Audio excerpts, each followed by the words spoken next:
Hi friends, అందరికీ welcome to our channel. నేను మీ కవిత. అందరూ బాగున్నారా? నేనైతే చాలా బాగున్నాను. ఇవాళ మన రెసిపీ వచ్చేసి రొయ్యలు గోంగూర ఎలా చేసుకోవాలో చూద్దాము. ఫస్ట్గా ఉప్పు పసుపు వేసుకొని ఉడికించిన రొయ్యలు తీసుకోవాలి. తర్వాత స్టవ్ వెలిగించి నీట్గా 2 కట్టలు గోంగూర తీసుకున్నాను. నేను గోంగూర నీట్గా క్లీన్ చేసి ఉడికించుకోవాలి. నీళ్ళేమీ అవసరం లేదు, దానిలో ఉన్న వాటర్తోనే ఉడికిపోతుంది. ఉడికించుకున్న గోంగూరని మెత్తగా స్మాష్ చేసుకోవాలి. అట్లా మెత్తగా అయ్యేలాగా పేస్ట్ చేసుకోవాలి. మనం కొంచెం ఇట్లా పప్పు గుత్తితో మెదుపుకుంటే సరిపోతుంది. తర్వాత ఒక మీడియం సైజ్ ఆనియన్ తీసుకొని, ఒక మిర్చి తీసుకొని ఆనియన్ మిర్చి కట్ చేసుకోవాలి. ప్యాన్ పెట్టి ప్యాన్లో ఆయిల్ వేసి, ఆయిల్ హీట్ అయిన తర్వాత మనం కట్ చేసుకున్న పచ్చిమిర్చి, ఆనియన్, కరివేపాకు వేసి ఫ్రై చేసుకోవాలి.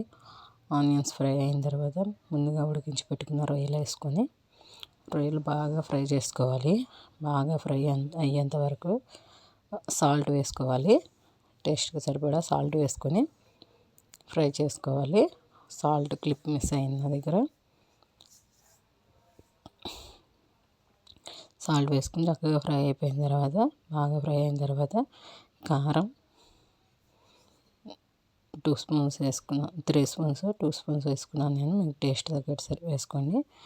కారం వేసుకొని కొంచెం 5 మినిట్స్ ఆగిన తర్వాత మనం ముందుగా ఉడికించి పెట్టుకున్న గోంగూర వేసుకొని బాగా మిక్స్ చేసుకోవాలి. ఈజీగా అయిపోతుందండి. టేస్ట్ అయితే చాలా బాగుంటుంది. గోంగూర ఇష్టపడని వాళ్ళు ఉంటారేమో నాకు తెలిసి. చూడండి, రెడీ అయిపోయింది. ఇవాళ నేను మా పిల్లల బాక్స్లోకి పెట్టానండి. Thank you for watching friends. Subscribe చేసుకోండి, లైక్ చేయండి.